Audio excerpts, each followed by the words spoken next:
just to say, if you do share something and you feel you'd like it removed for privacy, feel free to share whatever here. We are recording and I will edit. So if you message me or tell me at the end, hey, that thing I shared about Donald Trump or something, can you remove it? And I'll remove it.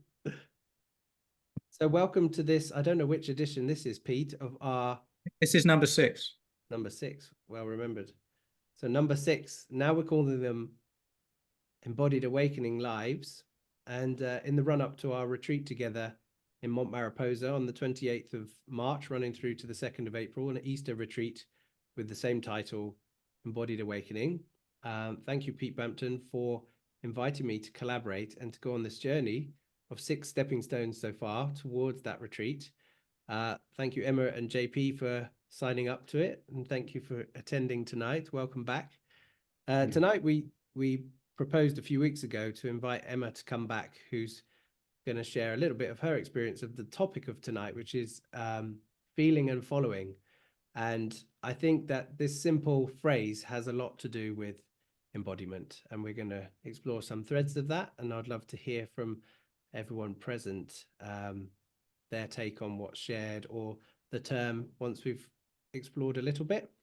One practice that we could say fosters embodiment and increased awareness of our felt senses body poem. So as we have in some other of these sessions, I'm going to invite us to start with one of those. So I invite you to get as comfortable as you can with the body supported, particularly the back of the body.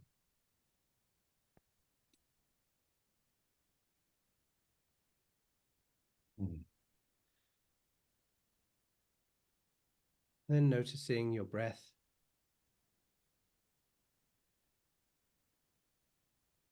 And as we notice the breath, noticing the structure of the body, the bones,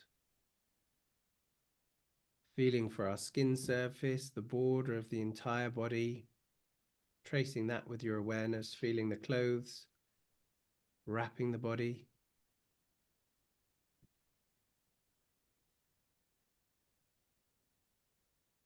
Feeling for the length of you, from the tip of your head, all the way down the spine into the pelvic bowl. And noticing the breath as you breathe, moving the soft tissue around the bones. Noticing the aliveness in the breath, in the body. And feeling for the aliveness in the pelvic bowl.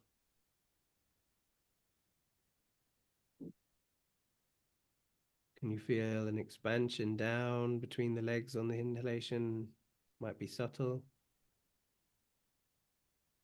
And can you feel a gentle lift on the exhalation in the pelvic floor?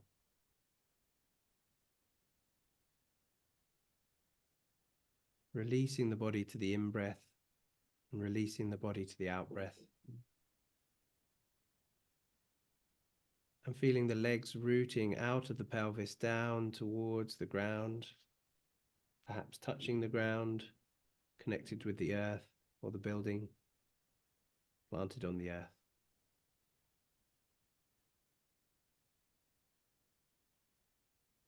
And if it feels good for you, offering an inner smile to all these trillions of beautiful cells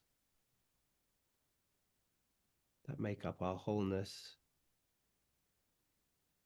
And as we turn our awareness inward to our breath and sensation, we're waking up our introception, down regulating our nervous system,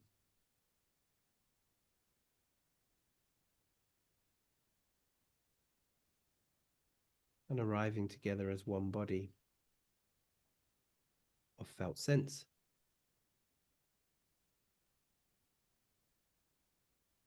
And I invite us all to tune into some words that come close to describing what we're noticing as we open this call together, as we drop into the body, perhaps at least set an intention to bring awareness there. Words that come close to describing what you're noticing right now. And I invite you to share unmuted or type in the chat a few words that come close to describing what you're noticing right now.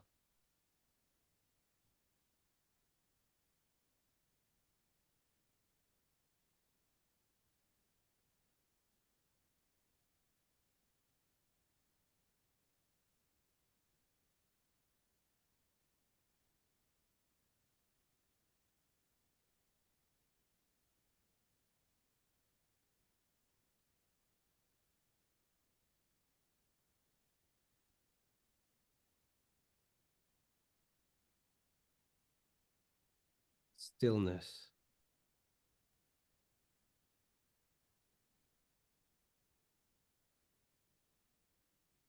The sound that male cells sing.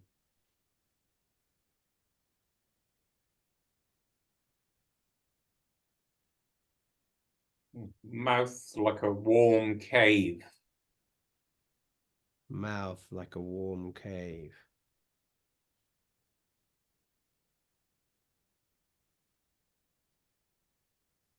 The wound of love.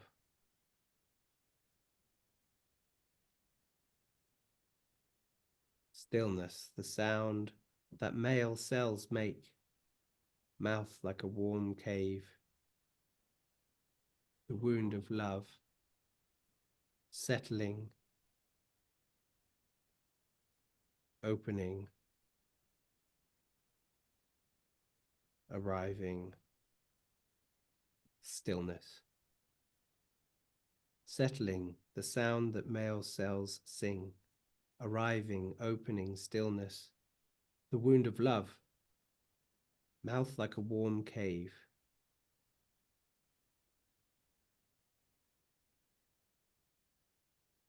Words that come close to describing what you're noticing right now.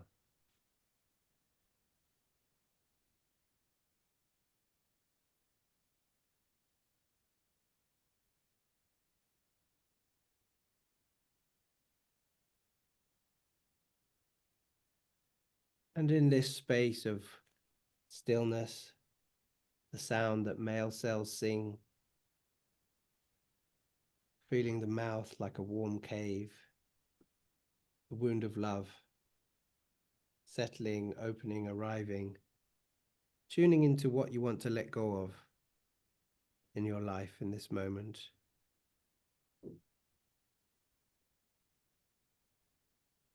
Using words that come close to describing anything that you feel you would like to let go of, to release, to surrender.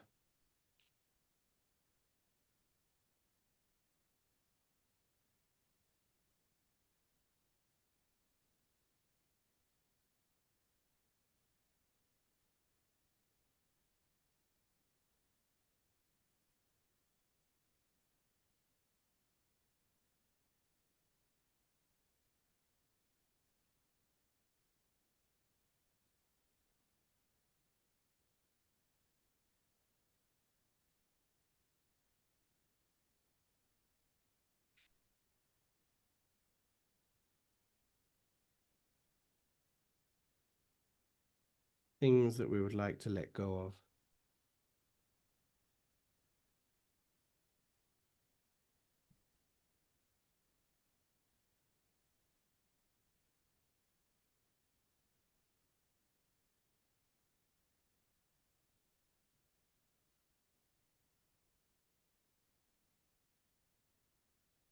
Hypervigilism, over-responsibility, celibacy, confusion.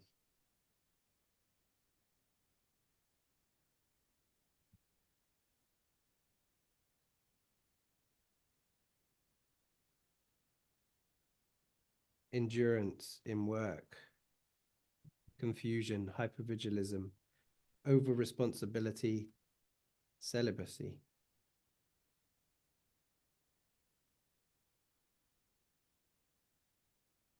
Endurance in work.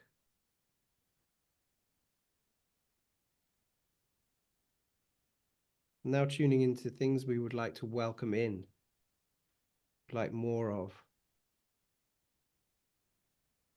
to start experiencing in our life.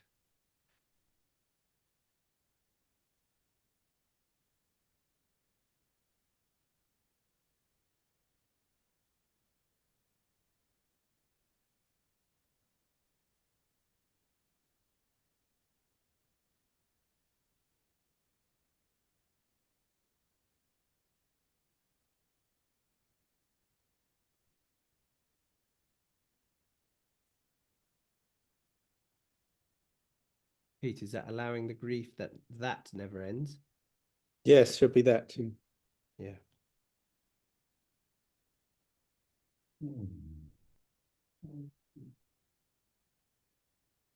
Yeah.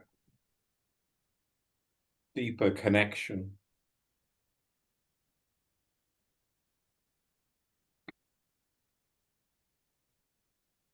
Deeper connection.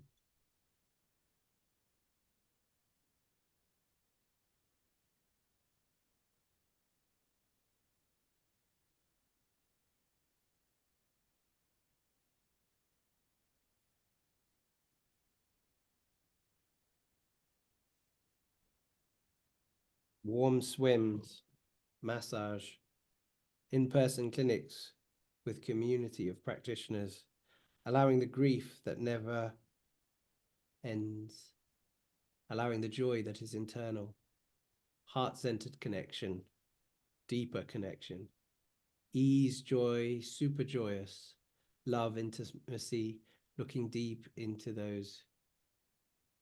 his eyes, seeing, looking deep into his eyes, seeing ease, seeing joy, seeing super joyous love, intimacy, graceful aging, more love, connection, heart-centered connection, deeper connection,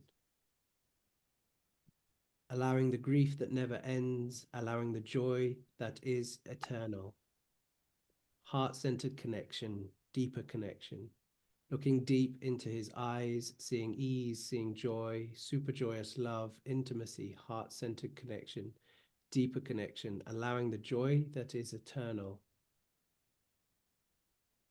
graceful aging, allowing the grief that never ends, warm swims, community of practitioners, massage, heart-centered connection, deeper connection, ease, joy, love, intimacy. Super joyous, looking deep into his eyes, seeing, graceful aging, more love, pleasure, touch, massage, warm swims, pleasure, in-person clinics with community of practitioners, allowing the grief that never ends, allowing the joy that is eternal. Heart-centered connection, deeper connection, more love, pleasure, touch, sunlit simplicity, divine desire, pleasure, touch, massage, warm swims, ease, joy, love, intimacy, looking deep into his eyes, seeing, graceful aging, more love, pleasure, touch, sunlit simplicity, divine desire.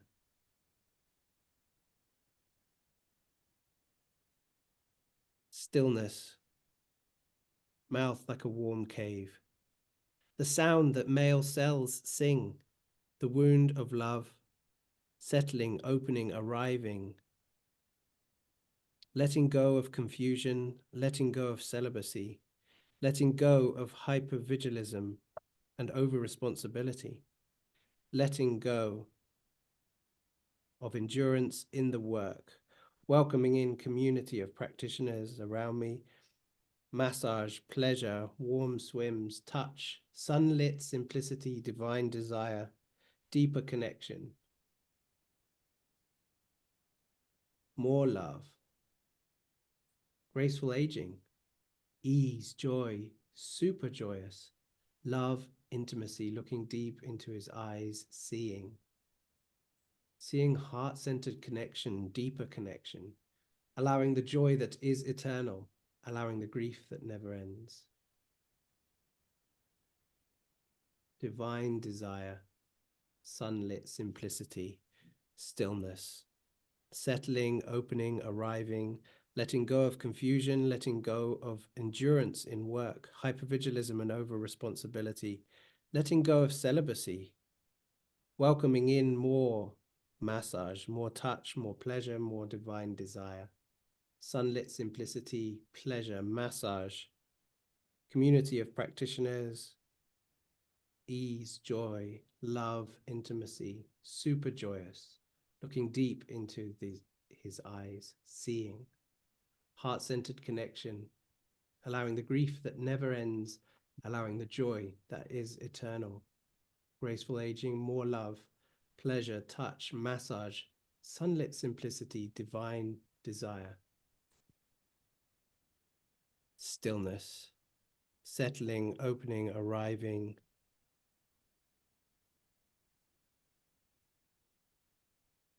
more love, heart-centered connection, deeper connection, divine desire, settling, opening, arriving, stillness, letting go of confusion, allowing the joy that is eternal, allowing the grief that never ends, deeper connection, ease, joy, more love, intimacy, ease, graceful aging, pleasure, touch, sunlit simplicity, stillness.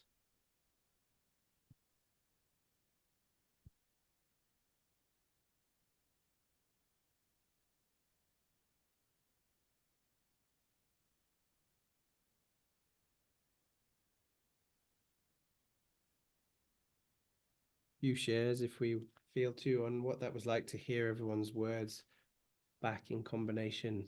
How was that to hear our community body poem?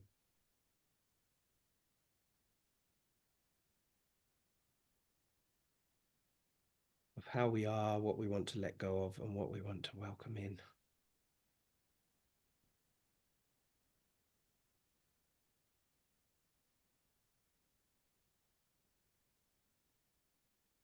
Beautiful.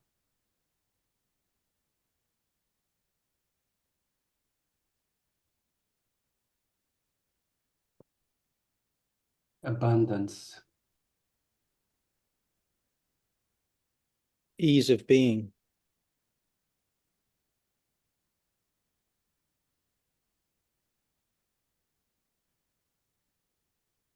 Beautiful abundance, ease of being, united,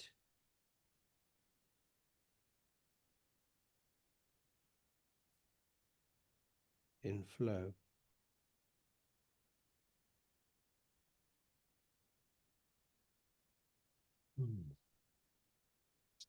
Well, I couldn't find the Hafiz book, but as you were chatting, I found two other books. Found Kahal Gibran's Prophet that was on offer, $1.99, and Barry Long, Making Love. Does anybody Oh, know? that's an amazing book. Yeah, you know that one. Does anybody Very, else know? very The much. book? Yeah. Yeah. Yeah. I had the tape of this as well. Yeah, It's beautiful, isn't it? I Yeah. have enormous respect for him. I think he's one of the truly great Western spiritual teachers and also true tantric master, but the true, in the true, real true sense of the word. And that book, yeah, that book really is very profound. It is very beautiful. That's Barry Long. Yeah, so it'd be nice to visit those, but I didn't plan to visit those. I would have liked to, one of these calls, read from Hafiz's book. Peter, who was here last week, reads on the retreats that I've done. He read quite a lot from that book as a very beautiful way to punctuate different practices and connect to the archetype of the lover. So tonight we were tuning into feel and follow. So I would just like to set the scene briefly and then invite Emma to speak of her experience practicing that in psychotherapeutic and touch scenario. Right, Emma? And then I'd like to invite us into a short practice of trying a bit of feel and follow with ourselves tonight, some self-touch, some nourishing self-touch, and then open to discuss about these themes of embodiment and feeling and following. So how's that sound? Sounds good. Good. Yeah. Great. So yeah, next week I travel to the Algarve and teach with my friend Howard Evans a biodynamic craniosacral therapy training retreat at Pola Vida's place. near Oliao.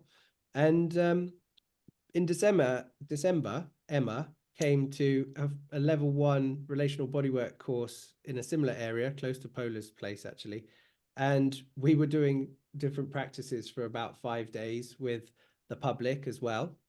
And at various times it came up that Anel, Emma, or Zoe, people were asking, so what are you doing now? Or what are we doing now? And we made a joke that, oh, I'm feeling and following. It's feel and follow. And then recently I was in, where was I? Belfast with Howard, and we were teaching bodywork again. And we had a running joke that what you need to do is tune in, feel, and then follow. So at the end of that training, I went online and bought feelandfollow.com. And I thought, no, this really has something to it. So a friend of mine, Philip Shepherd, who wrote Radical Wholeness, and there are other masterful beings that have said, you know, when our doing is infused with an intentional or a self-aware sense of being, as in like our doing, we're not human doings. I think that was Deepak Chopra said, we don't want to aspire to be human doings because that's a human koko. We're human beings. So what's happened to our beingness? So in embodiment, I think one of the greatest gifts, if we tune in and increase our felt sense and our self-awareness of our embodied present intelligence, then that's bringing in more of this capacity to feel. And if we follow what we feel, and this is where I think there'll be some food for discussion in a few minutes, because there's many different aspects of feeling, isn't there? There's our emotional feeling. So I wouldn't say that we should feel and follow anger all the time, for example, and we discussed this on another call with respect to nonviolent communication. But feeling called into action, especially if it's in service, especially if we're, excuse me, in a container where we're holding space or we're a practitioner, and what we're feeling is within the context of having the best intentions of this person at our forefront of our priority, then our intuition as a human being, whether it's comforting a friend or in a craniosacral or tantric therapeutic or massage setting, I feel it's really useful to notice what we're feeling and have tools to do something with that rather than shut it down or ignore it. So a few ways that when I reflected on what I'd shared with Emma and Anel and the others that came to the clinic and module, I thought some of the useful things that help to understand this principle are that, firstly, in the body, if we take the body into ease, you know, muscles contract and they work through actin and myosin contraction. And if we challenge a muscle, it doesn't actually lengthen. It will fight to contract against that challenge. So if we're working with the body and we're following ease, so if you could take your own wrist or shoulder joint and just compress and roll. We'll obviously, it's common sense, but you know, if we roll this way, it's probably easier than trying to open the shoulder that way, because most of us spend our day doing things in front of the body and our shoulders are made to do that. So we're going to find more ease this way. We can also take the elbow and close the body like that and just take the body into some ease.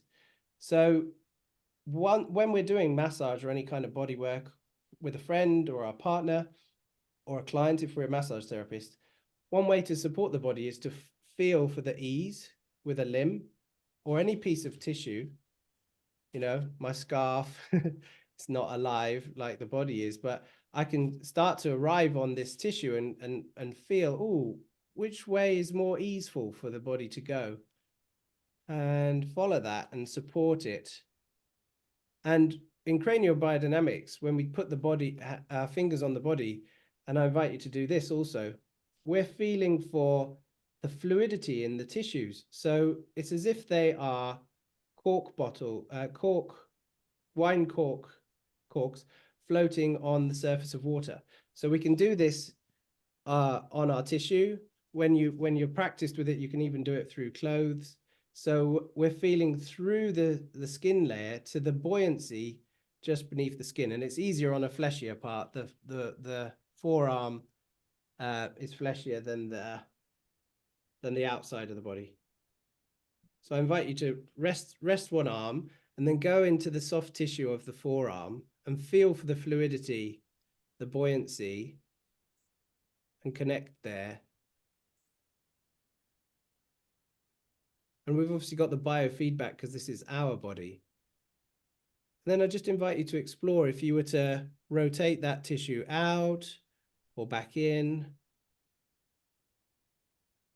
or to twist one way or to twist the other way like a clock face.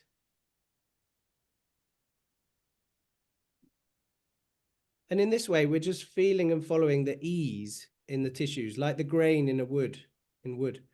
So our fascia makes shapes, of course, all through the body. And some of them are more easeful to follow and more challenging to go against. So in terms of feeling and following with the body, I think that's one of the principles, basic principles to understand. And Peter, who was here last week, gave a demo of a tantra massage. And I mentioned this last week. The woman was clothed. She was face down because she had her menstruation and she had tummy cramps. And he did this very gentle feeling and following body work with her. And I saw that in 2017. And then coming back to the biodynamic craniosacral therapy, when we put our hands onto a client, some people hear sounds. We all have different sensitivities. For me, I feel shapes. And a lot of people feel shapes when they put the hands on the body. They feel that the body's showing them something. So I'd like to hear from Emma in a second what she feels when she touches the body. And then feeling and following also for me corresponds to what we've just done in Body Poem. So we feel down into the body. What am I noticing here? In this body-mind continuum, it's not that there's a separation between thinking and feeling, but when I allow my feeling to reach up and touch and express into my thinking and my languaging, then we're feeling and following that, trusting that, communicating that. So that's another way of feel and follow. So between feeling called into action in life, feeling called forth to do something and following that, whether it's feeling and following our own body or our client's body, when it's aligned to an embodied sense of felt relationship, then we have a connection that's felt relationship rather than known relationship, which is, oh, it would be good to go for a walk today. I know it would be good for me, but we never go for the walk. Whereas if in the day we feel, oh, I really want to go for a walk, and we follow that, that's in the moment, and then we go on the walk. So those are three examples of feel and follow. But I've been now reflecting on it since December, and I plan to make a whole website about it because it's proven, it's something that I've been doing a lot and see that others do, and it's just a simple series of words. But I'd love now, Emma, you said a few weeks ago you've seen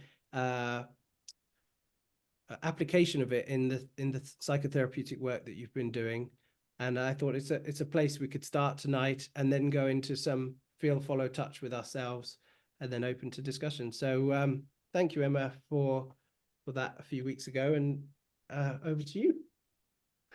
Oh, thank you. Yeah, let's see. So this is a concept that has really, since December particularly, but it's really been kind of landing in different aspects of my life. So I wanted to comment on it because particularly recently, like you mentioned, I'm trained in body work. I'm also trained in psychotherapy. And I've been shadowing an osteopath in a clinic, and to see this in action and the level of presence that enables, there's something really powerful about it. And so I've been sort of playing around with it in my own practice with therapy clients. And it's like this sense of, okay, what are the next, so in my psychotherapy practice, there's no touch involved in this practice. And when I tune in and it's like, okay, what are the next words that involve the least amount of effort? And that's this, and it aligns to this sense of feel and follow. It's like that there becomes this sort of effortless flow of words. The exchange becomes increasingly effortless. And yeah, I think the reason why I'm finding this so powerful is because, like you mentioned, it's taking away this sense of therapist or body worker or whatever role you are in. It's taking away from that as you as doer and someone who's doing the thing to simply being. And there's a freedom and a liberation in that I think not only as practitioners, but as beings, that is so freeing to move from that place.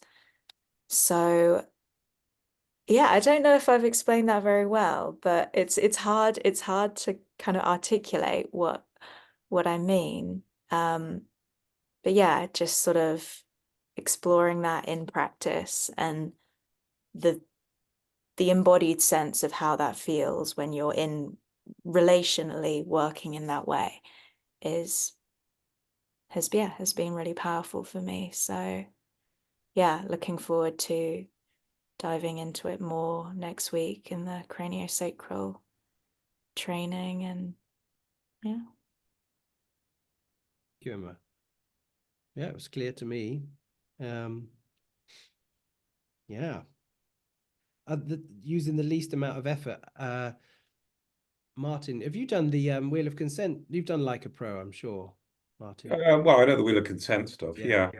Because in that, when I studied that, Emma, I then collaborated with different facilitators as we were going for certification, going towards certification.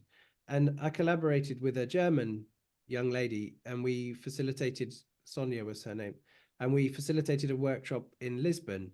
And I noticed they used the minimum amount of words, and Betty would back this up and advise that we use the minimum amount of words necessary to facilitate the best conditions for a certain experience to land. And I found their facilitation just exquisitely beautiful because it was just enough. Right. And never more. So what you were saying, tuning into the next words you're going to use in a psychotherapeutic sense, how can we say the least number of words and give the most presence and opportunity for them to trust their innate intelligence? That makes a lot of sense with what we're doing in Body Poem, doesn't it? And body work. Yeah. Yeah. And like you said, it's so much more empowering ultimately for the client to be in that kind of dynamic. And I suppose it's very obvious to me at this point because I'm very early on in this field of work. And so I think quite naturally there's this sense of like needing to do and needing to say the right things to, whatever. So having that contrast is quite interesting to compare, I suppose. I feel that's, yeah, for me, that's exciting because I practiced for about 17 years without having these more recent skills that I've picked up and felt like that newbie must say the right thing, must do the right thing. And the pressure, you talked about freedom and liberation, it's so freeing. And that's what I felt as I gained these kind of tools, that I no longer had to be the expert. And what we're doing, if we're trying to fix people and come with this expert mentality, we're kind of going towards them with our tools and trying to do something to to help them, and there's often a sincere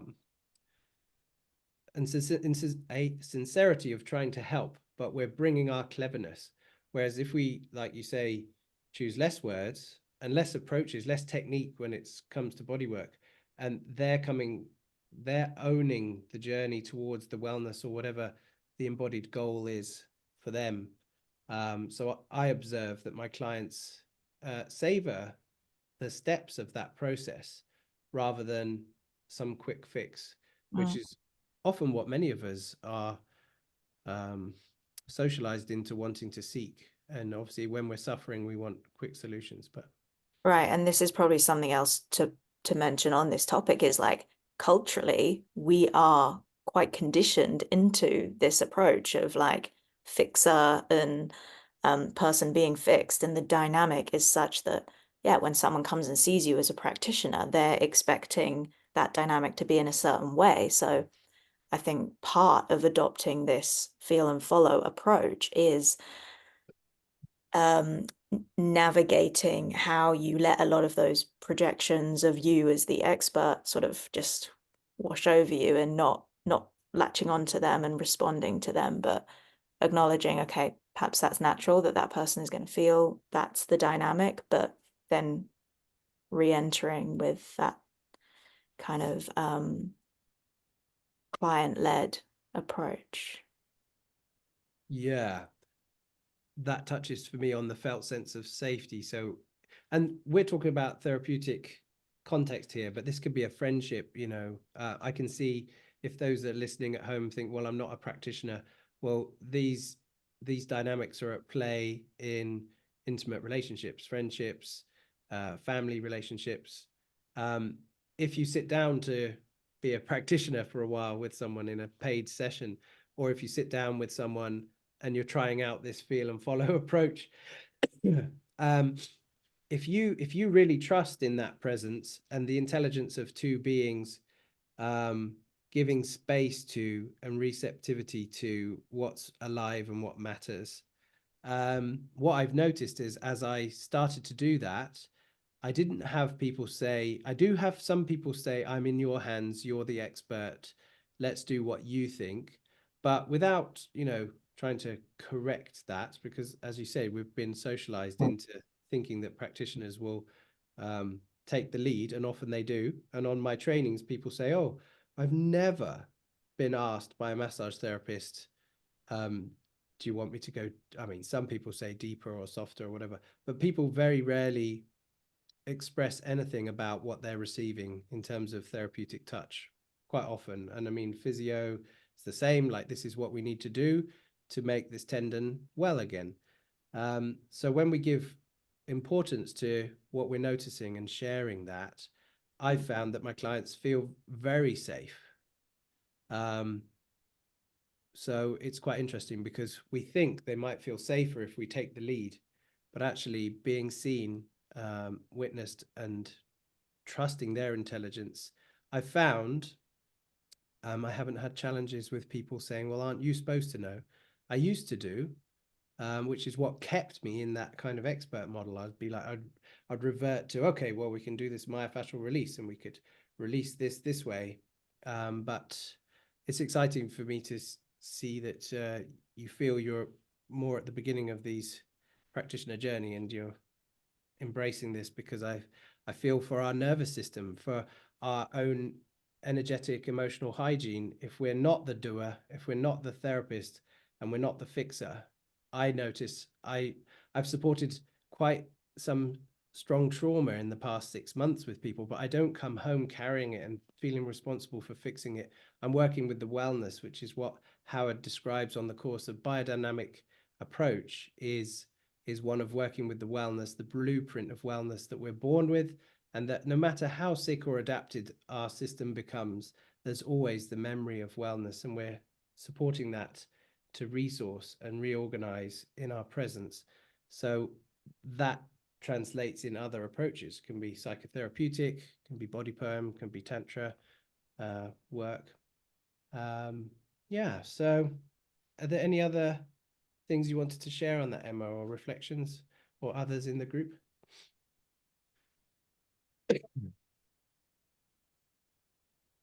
No, I think the final thing I'd say on it is, don't know that it's not really an appropriate phrase, but like teach a man to fish. It's not quite right, but you know that sense of like, if someone is always expecting when a problem comes up, mental, physical, to go to a professional, yeah, they're always looking outside of themselves for the answers, which is totally understandable, but to support that person to realize that they are responsible for their own healing and wellness, and of course there's support, but to actually give them the embodied sense that they are doing that for themselves is, in the long term, far more sustainable. And it's not quite the right word, but it's far more beneficial for them in the long term, it feels. Yeah, and more freeing for the whether practitioner or friend or lover or whoever is that person. So yeah, I think that's all though. Thank you, Emma. Yeah, Katie, from the founder of Body Poem, said she has some beautiful strap lines that go with Body Poem. One is the more I can be, no, the more you can be you, the more I can be me, or the more I can be me, the more you can be you. But the more we can take responsibility and find internal resources and solutions to our physical, mental, emotional, spiritual well-being, the more that ripples out and inspires others. And it's not to do with independence. We are interdependent beings. So sometimes you might need, like I was downstairs and I have an ache in my shoulder, and I thought, my partner said you should get that looked at. I was like, well, I'm going on a craniosacral retreat next week. It'll be fine. So sometimes it's good to have some input from others, but the more that we trust our inner resource, the more we can inspire. You know, the more you can be you in your resourced Emma-ness, the more I can mirror that and be inspired to be the resourced human being that I would like to be. So I really feel it's a powerful awakening to empowerment in a non like happy clappy, oh yes, we're all healed, we're all fantastic.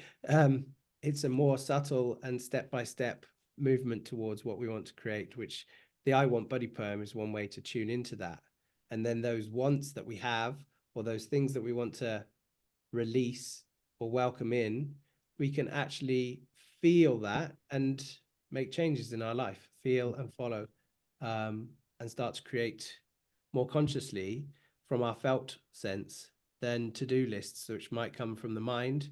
And we, you know, if I just have to-do lists and I fill my week with those, I might feel a sense of endurance in my work, which was one of my things I want to release.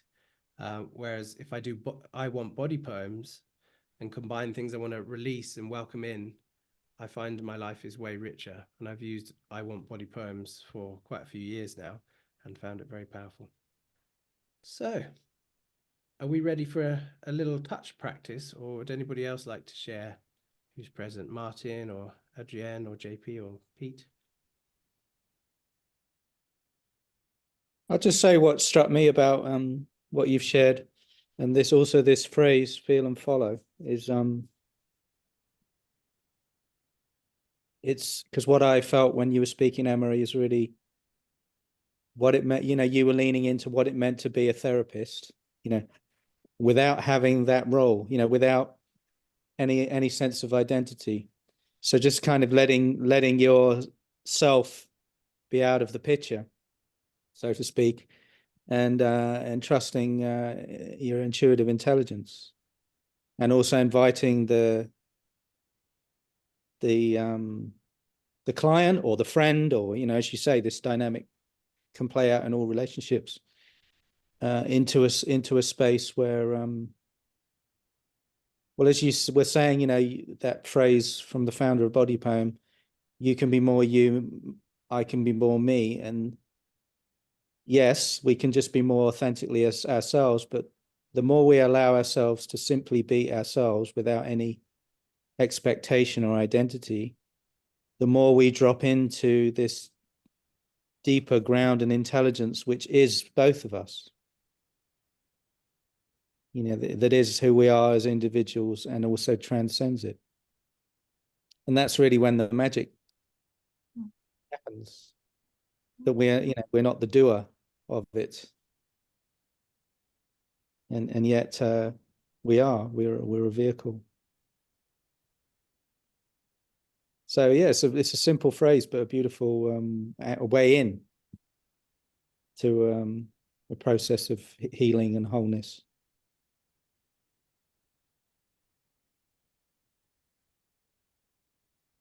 Also, it's kind of open-ended, like, well, feel, follow, and then see what happens. See what the results are. And if the results, does it hit the bullseye? Does it miss? Oh, maybe I need to feel a bit deeper. Or maybe that wasn't such a trustable feeling. So it's also a process of learning in there.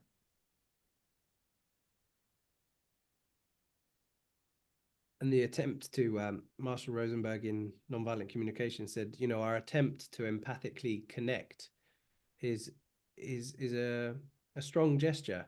If I assume, oh, Pete, you're just angry, it's not helpful. But if I say, Pete, what, do you feel like sharing what's going on for you? I might not know. So I feel something's challenging you right now. And if I attempt to connect with that, however I language that, if you feel that intent that how you're feeling right now matters to me, I've felt something, I've followed it, I've inquired, then you probably feel cared for. So trusting the intelligence of feeling and following, like you said, and then see what happens. It might happen that you then clarify what's going on for you. And then it's many little cycles of feeling and following. Yeah. And Katie pointed out that Daniel Siegel, the effective neuroscientist, talks about you, me, and then mui. So it's like the merging of the seemingly separate into the communion or the oneness of presence. Mui. Yeah. Martin, you as well as a Tantra practitioner, you have a background in psychotherapeutics as well, don't you? I've been a psychotherapist for 35 years. Thought so, yeah. Body psychotherapy. I mean, I suppose I'm a bit puzzled because what you're talking about seems to be the basis of most psychotherapy. So I'm sort of thinking, well, okay, yeah, this all makes perfect sense, but it's what was there in Carl Rogers and client-centered, as it became called, or person-centered psychotherapy. It's there in good psychoanalytic psychotherapy, the same process, where the analyst is without memory or desire, and has this what Freud call the rule of abstinence, which is basically they say very little, leaving the space for the client. So, and it's there in many therapies, Hakomi, body therapies as well, Hakomi, many others. So I can totally recognize what you're saying, but what I can't get at is, okay, so what's different from all the therapies that everything except sort of cognitive behavior therapy, or some of the stuff that comes into fashion, which is about fixing people. If we exclude those, most therapies, the good psychoanalytic and the humanistic therapies, are on the same lines, really. Yeah, I'm not suggesting it's a new concept, Martin, at right. all. Good. No, not at all. No, I think it's for sure. You have to keep on re-putting it into new words and reshaping it for now. And I mean, the big change in psychotherapy in the last 30 years is neuroscience, which, when I was training as a therapist, kind of didn't exist, really. No, I mean, not in the modern form with scanning and deeper understanding of the brain and the nervous system, the vagus nerve, polyvagal theory, and all of this stuff. Yeah. So, I mean, I trained in person-centered practice as a body worker in 2001. But I guess my interpretation, my modality was touch and body work, although we were taught some of those, dynamics of clinical practice we did for a year, and a year of something else, and transactional analysis and different things. But what I'm seeing a lot of is in the people that come to my workshops is, and for a long time, people wanting more techniques. And Howard on the training says, well, if techniques alone don't help anybody. First, we need to feel which technique are we using and why. Yeah, I must say my family, Martin, were a lot of my mum was a Jungian analyst and a child psychotherapist. My godmother. I've had a lot of family members that were celebrated psychotherapists. Oh, no wonder you're so crazy. No. No, but my personal experience of non-family members supporting me, there wasn't any. I'm not, that was my unlucky experience. But when a bereavement counselor that I had, and then psychotherapeutic support offered to me at different stages in my life, another bereavement in my 20s, I found that people were kind of dancing around my fear or my challenges rather than giving me. So obviously that's just my personal experience, but it very much put me off. I didn't witness much presence, but there's thousands of millions of practitioners, and of course Rogerian counseling, and I'm sure, Martin, you've had great supervisors and great trainers, and you're great space holder yourself. Well, in this person-centered approach, what would you say brings how are good practitioners trained to be anchored in presence in the person-centered way, like we've said tonight, or Pete said, or have you got something else you could share about that receptivity to what's going on in a person-centered way with this person that we're with? Well, I mean, one method is what Gendlin called focusing, just trying to find the felt sense. I mean, he developed that in the, I think, late 1950s, trying to find what he called the felt sense. Which, effectively is a bit like body poem. I mean, body poem's got this wonderful sort of retelling of it in a very wonderfully hypnotic way. But, finding the felt sense and not rushing to put a label on it too quickly. So that's been around a long time, and that was found to be the one thing that made the difference in successful than others, really. Whether the client could actually go and find a felt sense of what was going on in an embodied way, and then gradually bring it into words or communication. So that's one aspect, really. Something else I was going to say on technique. I know I'm just switching subjects, but we can be against technique, but in some sense, technique is a bit like if you've broken your leg, you might want to be on crutches for a while or have your leg in plaster. Not a good way to go through life, but it might be necessary. Or if you want an analogy from teaching meditation, I mean, the non-dual tradition in meditation is the instruction is just sit and allow everything to be exactly as it is. That's the entire meditation instruction. Sit and allow everything to be entirely as it is. But sometimes it's quite useful to get clients sit, and if your mind is wandering a lot, just follow your breath. You're giving them a technique until they don't need the technique. Just like you have your leg in plaster until you don't need it in plaster. So I think technique it's very double-edged thing, but I don't think it's bad. No, nor me, not at all. But sometimes striving to collect more and more techniques in the absence, the very simple approaches work very well as well, is what I'm trying to demonstrate tonight, I guess. If we perpetually as practitioners particularly feel inadequate and need to collect more and more certificates and techniques, this for me doesn't seem conducive to the individual having a trust in the presence of their therapeutic field.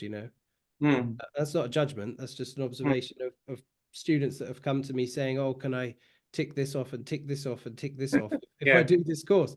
It's like we collect lots of apps on our phone, No. 6 screens of apps, most of which we don't use. We've also got a very short attention span these days. It's getting shorter. So we want a technique and then we try it a couple of times and we want another one, Yeah. Yeah, it's an addictive thing. And I'm just following this thread a little bit with you, Martin. In the world of Tantra, with practices for self-awareness, is there anything there that you feel has supported you or others in turning this kind of introspective tuning into what's alive in me right now? I mean, there's no special tantric technique. I mean, Tantra, my sixth definition of the tantric method is bringing awareness to aliveness to realize oneness. So what's alive, the question, what's alive in you, is inviting you to bring together Shiva and Shakti, awareness and aliveness. you know, so, you could say what's alive in you now is that is the tantric instruction, bringing your awareness to your aliveness. Lovely. Oh, I love the simplicity of that. Yeah. I think I invented that as a 6-word definition of tantric, the method of tantra. Copyright. Trademark. Fantastic. Trademark it, but yeah, I mean, there's all sorts of things. You can follow your breath as a sort of, you all know all of these. There's nothing kind of magically tantric. People who are visual can use visualization sometimes, but that can be another kind of trap, if you like. End up with a sort of great show of images, which are not necessarily embodied. Yeah. Yeah, I just want to speak into this because I feel something I've been reflecting on lately. I was talking with Julian about this. When I've been posting our retreat on all these Facebook groups. So, for example, I posted one retreat at lunchtime and then another one in the evening, and then I'm amazed at how many other things have been posted in a matter of hours, and then all of the sort of smorgasbord of techniques and mantras and tantras and yantras, and you can do this and that, and you've got your plant medicine, and just how in our time, and also the internet is like, you have access to all the spiritual wisdom, and a lot of this wisdom, of course, was very esoteric in its traditional context. You'd have to hack your way through the forest or climb up the mountain to get to the monastery, and then the guy would hit you over the head with a stick, and say, come back later. And then he might let you in, and then he'd say, okay, well, you're going to work in the kitchen for 3 years. And then after that you might get some instruction. So just how we live in this consumer society, and everybody is looking for sort of instant this, instant enlightenment, or what to be fixed, as we were alluding to earlier. And yeah, I just find myself more and more. I mean, I appreciated what you brought in about meditation, Martin, because that practice, that simple, radically simple practice of letting everything be as it is, has been the single most factor in my own transformation, way and above everything else. And I used to teach meditation retreats a lot. I might do some more in the future. And sometimes when people had asked me, like, well, what do you do? People I would just meet, what do you do for a living? I'd say, I teach people to do nothing. But it's actually through, it's been my experience, through my own commitment to meditation for about 4 decades now, and also doing many retreats myself and leading people in retreats, is that, so not for everyone, because we all have our different karmic predicament. We've all got something different on our plate to deal with. But so much healing, so much feel and follow, can occur when we actually take some time to step out of this like frenetic, being a human doing, and all of this, as you say, all of the apps on the phone and all the. There's something about letting go of seeking, letting go of trying to find an answer or a technique that's going to release this or that. And this is not to say that these things don't have their place, but I think that's what at least that's what I felt you were bringing at the beginning, is it's if people are coming into a space, a therapeutic space, or with some kind of teacher or mentor of some kind, and they're coming in seeking a solution or to be healed or helped, or to approach them in some way where, as we're saying, client-centered psychotherapy, where it's like you're undermining that seeking impulse in the presumed wounded self. See what I mean? And through undermining that, in a very, gentle way, unless you're a Zen master and you might hit them over the head with a stick, it actually invites whatever liberation or healing or discovery of our naturalness wants to occur, in such a way that, it allows a process to occur that isn't really about anyone doing anything. As an ego, let's say. Yeah. And I just think it's quite something with, because techniques and disciplines all have their place, but the image that always comes to me is when we're learning to ride a bicycle as children, and we've got the training wheels on, and that moment when you take the training wheels off, and then it starts to wobble, or you might fall over, and so often people just want to grab hold of the technique again, or because like, this has served me for so long, or this feels I'm going to be on track, I'm more secure. And so knowing when I think, as a therapist or a spiritual teacher or whatever, a mentor, however we want to describe it, when to actually encourage people to let go of the technique or the discipline or practice that may have served. Because otherwise we just end up getting attached to it.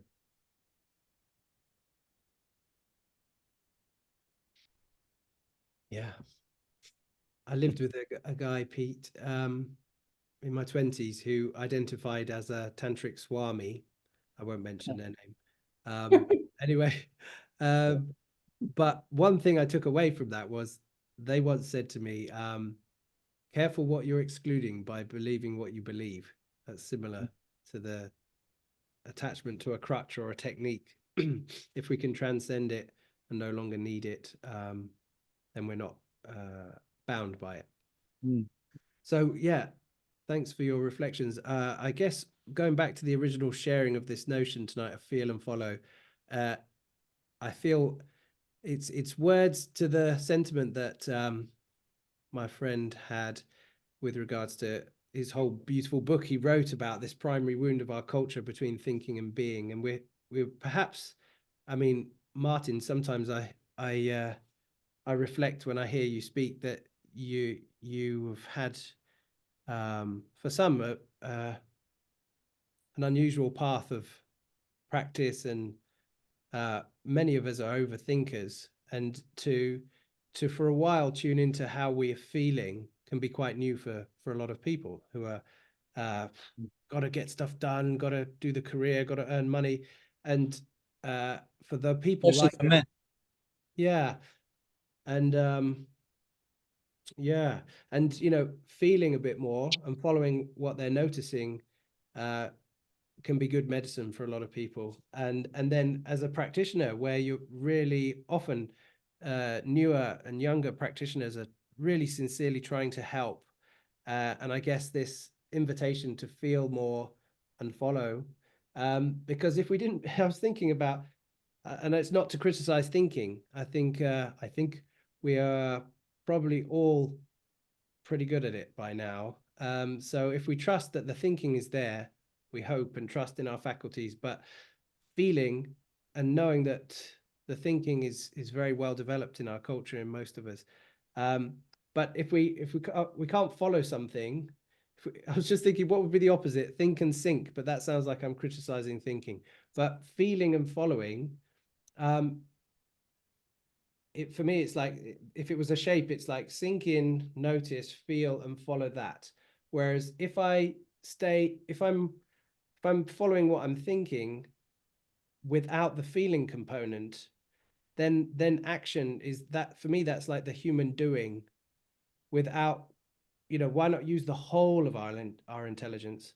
And thinking is a type of feeling. When ideas pop up, like in Body Poem, into the mind, did we think that, or did we receive that, or where did that come from? Who knows?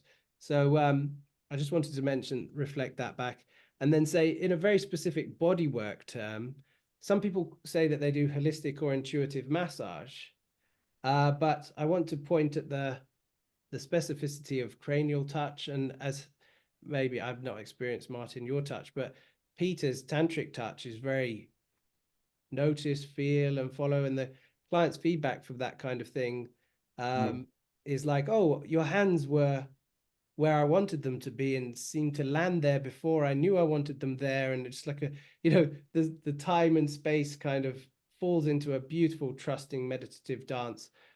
So I'm wanting to also celebrate that kind of touch, which is more than just doing what you feel. It's feeling the other person, actually giving enough space and time for their vitality to express itself.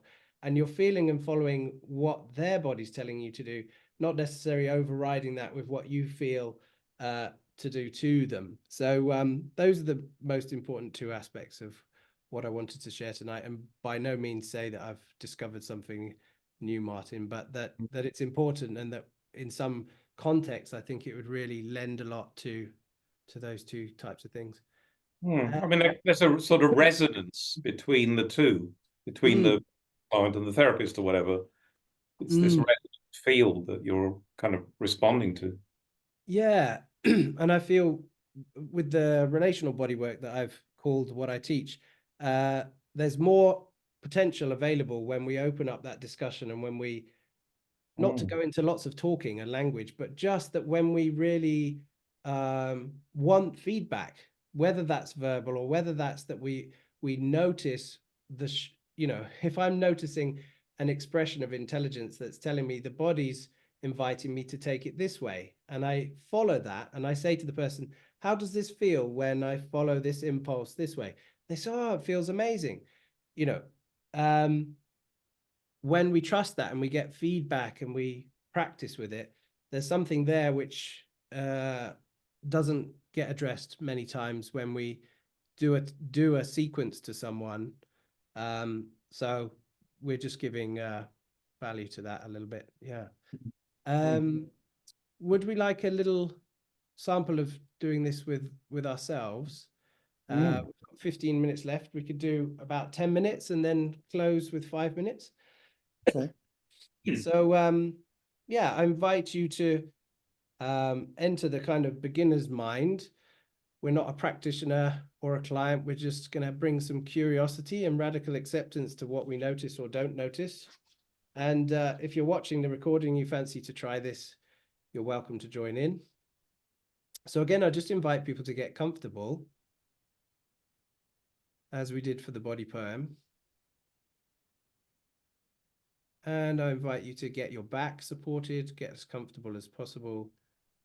And as Martin mentioned, and the first part of Body Poem is from Gendley's work on body focusing. So just noticing, you could scan through your body, bring your awareness to the head,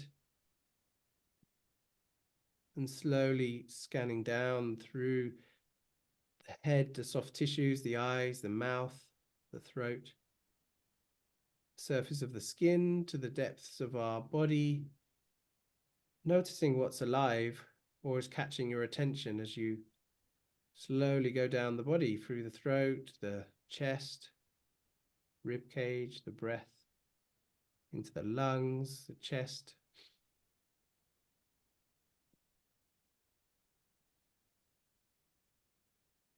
Maybe at the same time sweeping down the arms and the torso together,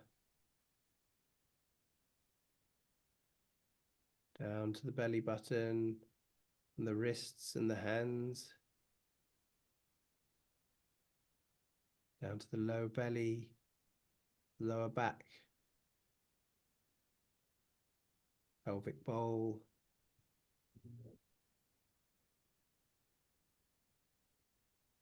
noticing any pleasant sensations, any aches or pains, any sense of freedom or tension. Might be noticing these things or might be noticing other things. And sweeping your awareness down the legs, the thighs, the backs of the thighs, the knees, the lower leg, calf, shin, ankles, feet and toes.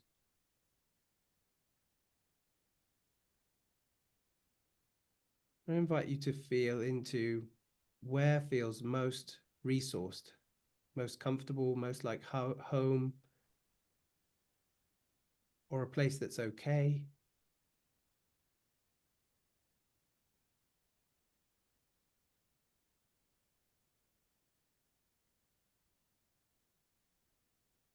I invite you to take a hand to this place.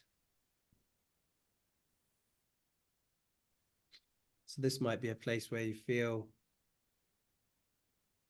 warmth or a sense of resource or strength, or just that it feels, if you're in a lot of pain, the place that's in the least amount of pain or the most okay today in this moment.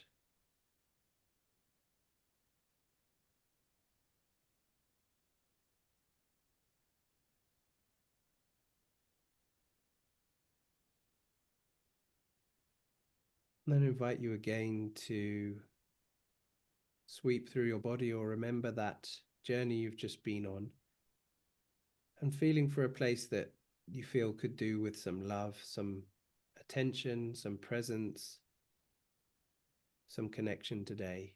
And inviting you to take your second hand to this place in your body.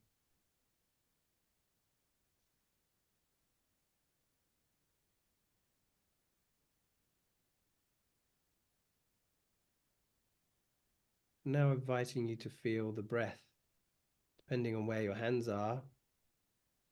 Some people can feel the breath through a lot of their body, so it might be quite subtle, but inviting you to now tune into the movement that breath facilitates as one hand rests on a place of resource and one hand rests on a place that feels to have some attention, some presence, some love. Could say healing, nurturance, nourishment. And there's a few things that we can feel and follow here. We can imagine through the loop of our arms, with our heart between, that we're sending love from one to the other, an area of fullness to an area of less fullness. And we can see if that corresponds to any shift in our perception of the relationship between these two places in our body, just by inviting a flow from the area of resource to the area asking for resource in this moment.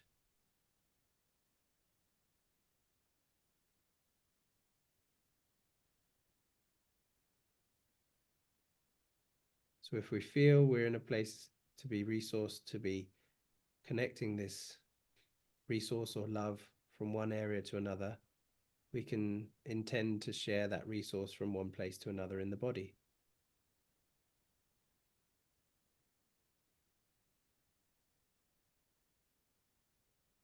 And our body is through and through with fascia, connective tissue, which communicates faster than the nervous system and connects our most outer layer to our most core and DNA cellular level.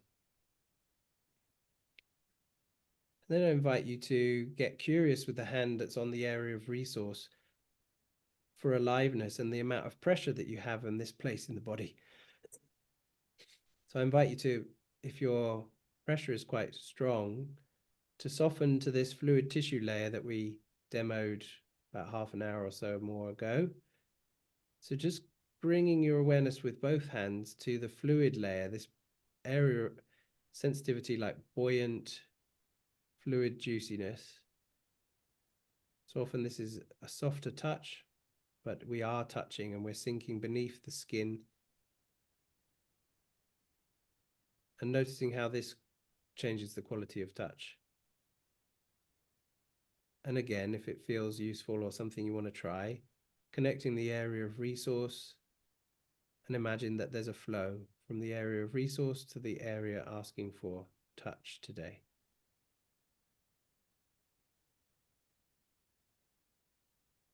And as we engage this kind of biodynamic aliveness feel with the hands, I invite you to get curious with so in shiatsu, the still hand is like the mother hand. So if we imagine the hand that's on the resource is the mother sharing her love, and the hand that's going to see what's going on with the area that's asking for resource, we can imagine is the child.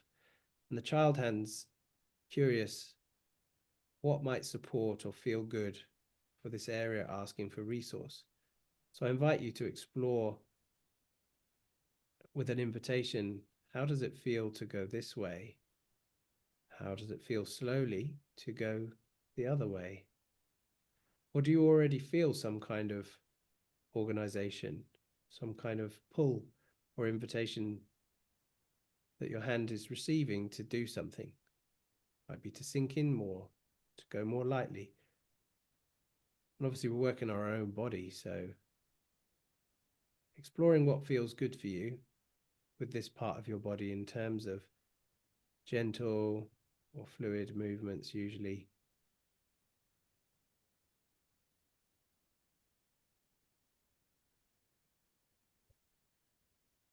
And following, if you feel to do a movement with the tissue, with the skin, following that until you feel there's a limit or it slows down and we've got somewhere.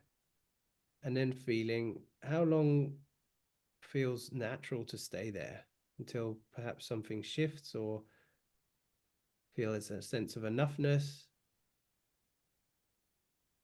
And then perhaps relaxing that grip, allowing the body to just return naturally, or following what you feel to do next.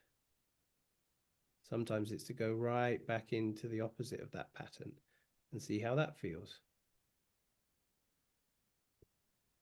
You might feel to close the body over the touch, to crowd and create even more ease or relaxation around your hand. So your whole body can move with this.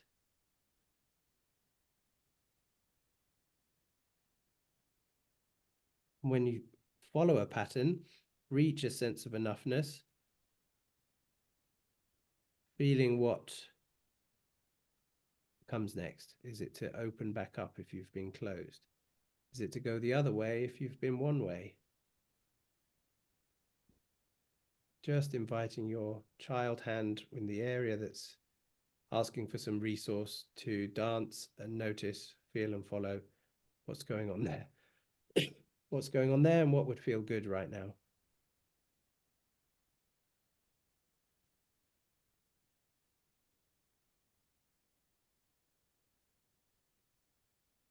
And slowly bringing that movement to a close, reconnecting with the hand on the resource area and the area we were sending some resource to. I often like to connect with the inner smile and some gratitude for the resource that was available, to my body's intelligence to be able to respond and dance with these intentions and show what's useful right now.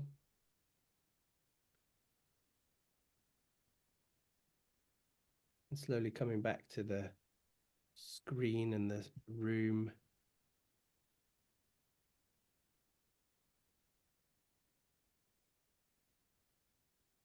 And as we come into closing, I invite a few words of what that was like to engage in that own self-touch inquiry with this principle of feel and follow. You can do it as a popcorn share or a community body poem or both at the same time. How are people feeling as they come out of that? Words that come close to describing what you're feeling right now.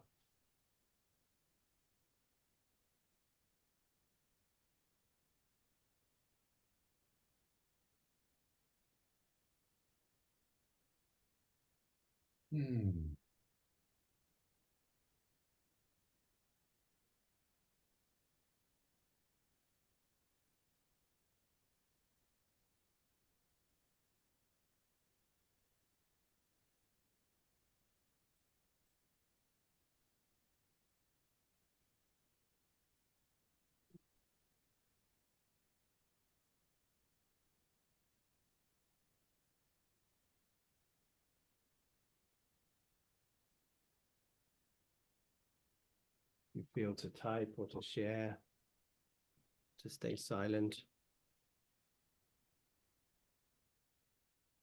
Deep relaxation.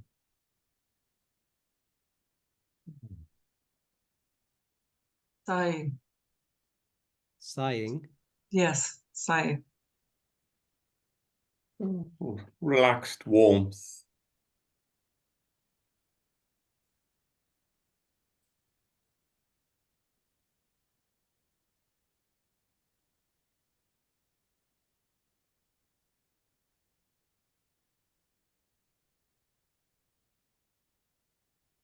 Warm, relaxed warmth. Sighing, deep relaxation. The wonder of embodiment. The wonder of embodiment. More resourced. A redistribution of energy. Sighing, deep relaxation. Relaxed warmth. Warm, the wonder of embodiment.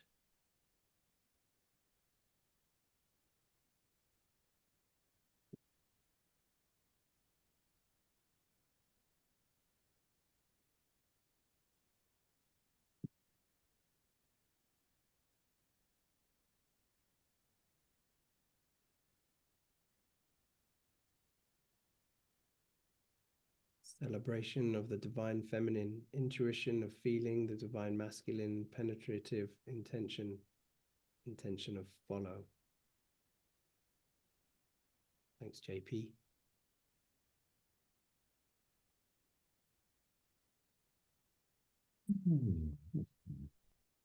Intention and surrender. Intention and surrender.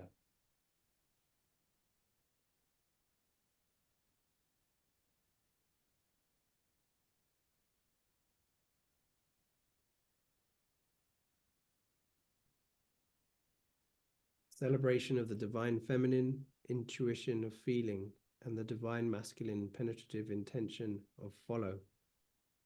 Intention and surrender, more relaxed, more resourced, a redistribution of energy, sighing, deep relaxation, a relaxed warmth, warm, the wonder of embodiment, intention and surrender, deep relaxation, relaxed warmth, sighing, warmth and redistribution of energy, more resourced, celebration of the divine feminine, intuition of feeling, and the divine masculine, penetrative intention of follow, intention and surrender, the wonder of embodiment, more resourced, the wonder of embodiment, redistribution of energy, deep relaxation, sighing, relaxed warmth, the wonder of embodiment.